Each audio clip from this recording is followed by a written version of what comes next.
Merci, bonjour à tous, bonjour à toutes. J'ai la lourde tâche de vous mettre en appétit, d'ouvrir votre appétit avec une analyse bien aride du rapport coût-efficacité dans des contrats Natura 2000 forestiers. Un programme que nous avons mené sous l'égide de l'European Forest Institute avec un chercheur de l'université de Téhéran en économie, un enseignant-chercheur en économie forestière, Mahdi Eshmadol Vaizin, un directeur de recherche de l'INRA du bureau d'études d'économie théorique et appliquée, Serge Garcia. Alors, on va parler dans cet exposé en 4 points. D'abord, des paiements pour services environnementaux. Alors, je vous arrête tout de suite. Les paiements pour services environnementaux, ce ne sont pas les paiements pour les services écosystémiques. On ne cherche pas ici à évaluer les services écosystémiques rendus par la nature. Non, là, on cherche à évaluer finalement le coût que les hommes mettent pour maintenir, en particulier ici, conserver en bon état de conservation les habitats forestiers. Donc il y avait des questions, des difficultés d'estimer déjà ces valeurs, c'est pas simple. Donc selon les définitions académiques, dans ces paiements pour services environnementaux, il y a un champ dédié à tout ce qui touche à l'eau, à la purification de l'eau, enfin voilà tout ce qui touche au stockage de carbone et tout ce qui touche à la conservation de la biodiversité. Et nous, on s'est particulièrement focalisé sur la biodiversité forestière. Donc je disais que ce travail en fait est également issu d'un projet de recherche financé par le ministère en charge de l'environnement de 2010 à 2012 qui s'intitulait « Efficacité des mécanismes incitatifs sur les sites Natura 2000 forestiers ». Donc on a d'abord, ce projet, il avait trois orientations. La première, c'était de constituer une base qu'on a appelée EMI N2K, voilà, qui compilait, tout simplement, qui faisait le lien entre les documents des formulaires standards de données, de la base Natura du ministère, du muséum, et puis les bases de données liées à l'agence de services et de paiement. Donc à la fois des données de l'outil, alors très ancien, on va y venir, Swan, puis Osiris. Donc c'est faire le lien. Donc on a constitué cette base de données. Puis ensuite on a analysé à la fois il y avait une démarche d'essayer de démontrer comment les propriétaires pouvaient mieux s'engager. Donc c'est toute la théorie de la participation, comment les propriétaires pouvaient mieux s'engager dans la contractualisation, que ce soit une contractualisation de type charte, donc c'est évidemment très light, ou au contraire cette fois des contrats Natura 2000. Et donc ça c'est ce que je vais vous présenter. Il y a eu une analyse de fait qui a été publiée en 2015 dans Ecological Economics sur l'ensemble de la base, on va dire, sur ici je l'ai mis, un peu plus de 140 contrats qui ont été passés sur la période 2007-2012. Et puis c'est le travail que je vais vous présenter à présent, donc qui a été soumis à Annals of Forest Science. Alors estimer des coûts, je vous le disais, en fait on s'est penché nous sur les contrats anciens, sur des contrats, les premiers contrats qui ont été signés finalement dans le cadre du PDRH entre 2002 et 2007. On s'est focalisé pourquoi sur le domaine continental et alpin, tout simplement parce que les 99 contrats qui avaient été signés à l'époque à l'échelle de la France, ils se concentraient majoritairement dans le domaine continental et alpin, donc ce qui représentait 5 régions, je vous laisse découvrir, 28 contrats, en particulier 36 parcelles d'intervention. 3 mesures, puisqu'elles représentaient presque 60% de l'intégralité de l'ensemble de ces contrats. C'était des mesures que vous connaissez, pour ceux qui sont forestiers et qui ont à gérer des sites forestiers, c'est le dispositif lié au bois sénescent, le dispositif lié à l'élimination d'espèces indésirables, et puis des travaux de marquage et d'abattage sans production. Alors, on arrive à la deuxième partie beaucoup plus aride, donc j'espère ne pas vous perdre. C'est celle de l'estimation de ces coûts de mesure. Alors, c'est relativement simple. C'est un système d'équations, comme vous pouvez le découvrir. Il y a trois équations qui sont un système, et c'est un modèle qu'on appelle dose-réponse, qui nous vient de l'épidémiologie. C'est-à-dire que la dose, c'est l'intervention, c'est le contrat, la mesure. Et ça, on va le chiffrer par le coût. C'est la dose qu'on va mettre, c'est le coût, l'argent qu'on va émettre. Et puis, la réponse, c'est l'augmentation du score de l'état de conservation en fonction de l'argent qu'on y injecte. Ça va ? Et donc, pour ça, c'est dynamique. C'est-à-dire qu'il nous faut quelque chose qui soit avant et après. Donc, c'est ce qu'on nomme de manière un peu pédante, c'est le système ex ante, donc on va mesurer l'état de conservation avant l'intervention, on va faire l'intervention et on va faire la mesure ex post. Voilà. Et puis ça nous permet de calculer un ratio qui s'appelle le fameux ratio coût-efficacité. Alors il y a des petits paramètres ici supplémentaires, M, E, voilà ici M pardon et B. Alors ça c'est des variables, hein, des covariables, notamment c'est la surface terrière, c'est le diamètre moyen de la parcelle hein, dans laquelle on intervenu.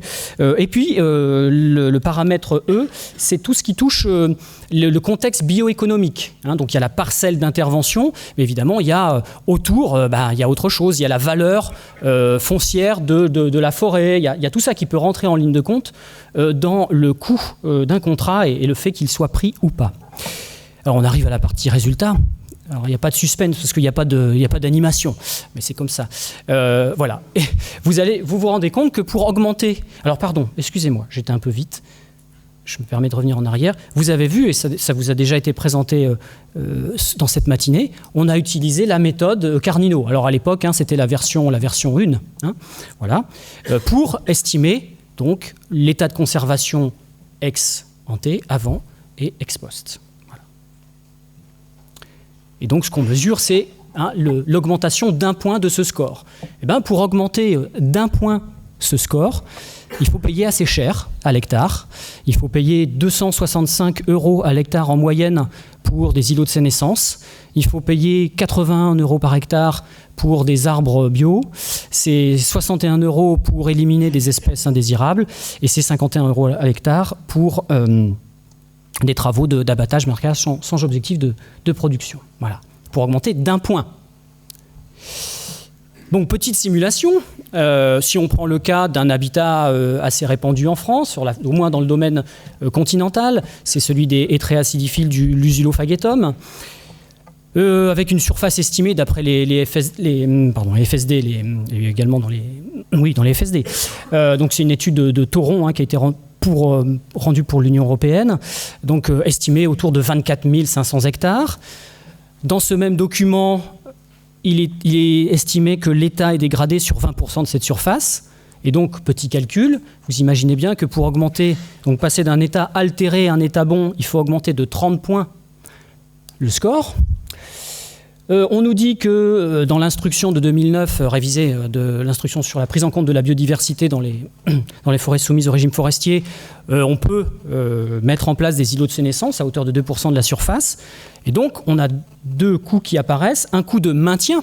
Le maintien, voilà, c'est tout simplement 265 € à l'hectare, excusez-moi, fois le nombre d'hectares qui n'est pas dégradé, d'accord, fois 2%. Et puis, il y a un coût de restauration. Donc ça, c'est améliorer l'état de conservation, hein, le porter de 40 à 70 hein, dans l'échelle dans la méthode du muséum. Et là, voilà, donc c'est 4-5 000 hectares par 81 € à l'hectare fois 30 points. Et tout ça, ça vous donne déjà un montant estimé de 12 millions d'euros. Je vous répète, c'est juste un habitat. Il y a 29 habitats d'intérêt communautaire. Et sur ces 29 habitats d'intérêt communautaire, le dernier rapportage nous dit qu'il y a 17% qui est en état dégradé. Donc vous voyez, ça représente des sommes colossales. Alors on arrive à la dernière partie de mon exposé. Voilà, la conclusion. Je vais détailler ensuite, mais c'est quelque chose qu'en économie on sait bien, et même généralement dans nos vies.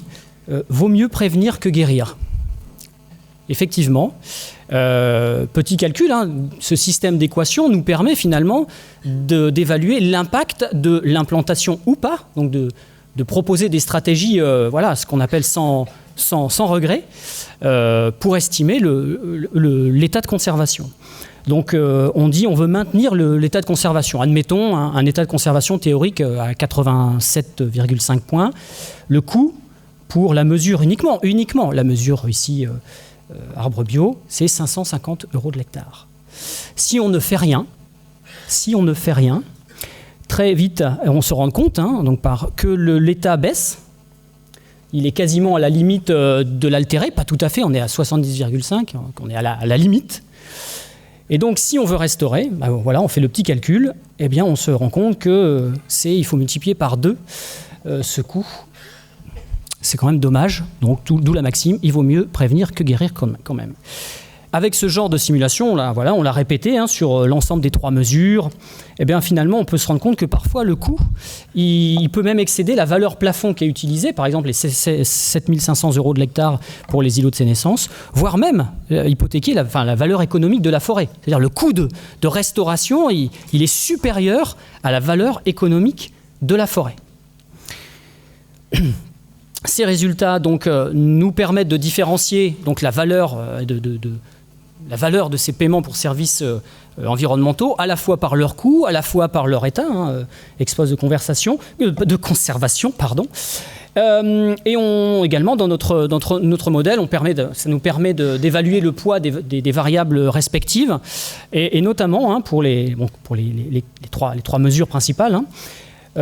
Ici, pour ces 2 mesures, donc élimination des espèces invasives et puis travaux d'abattage sans objectif de production, en fait, ce qui influe, c'est l'état de conservation initial.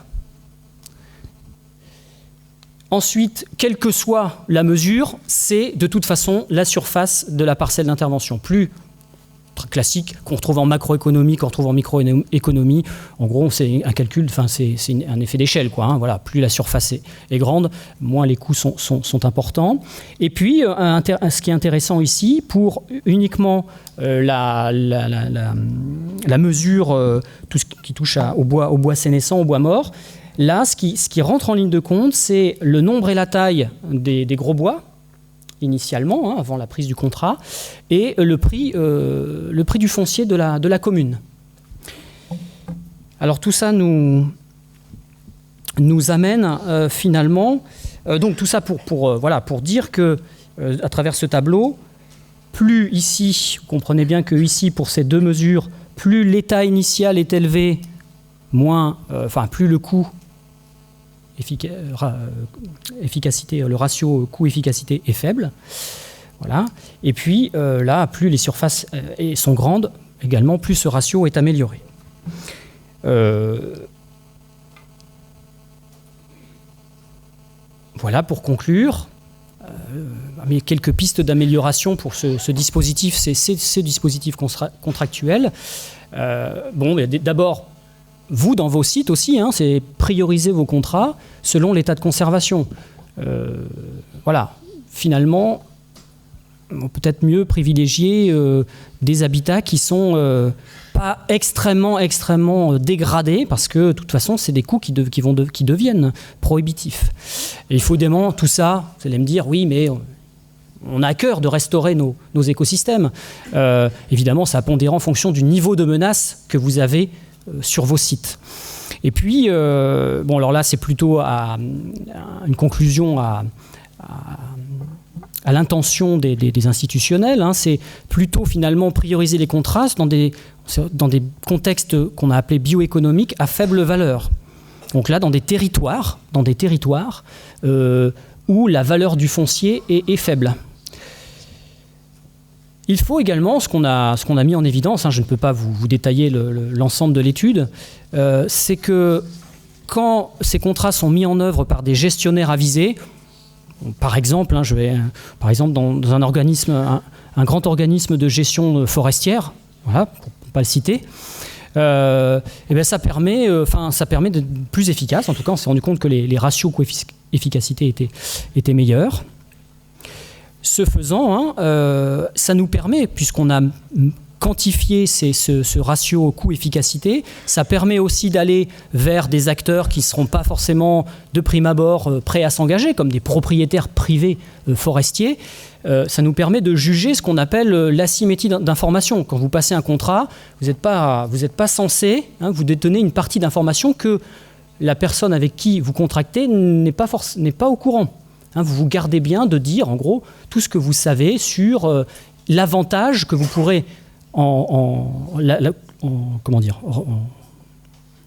l'avantage que vous pourrez en tirer de la passation de ce contrat.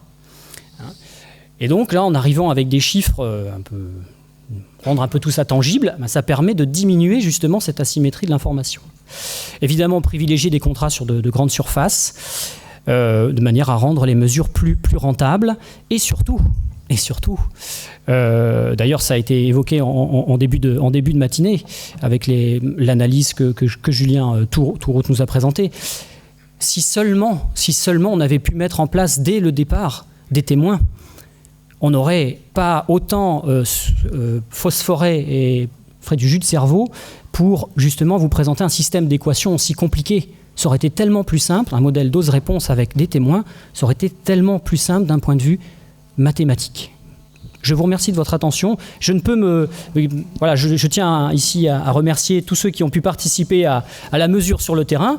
Madi Schmadolweising qui est là, et ensuite 2 autres collègues espagnols qui nous ont aidés, Laetitia Parroso et Ignacio Barreto. Voilà. Merci.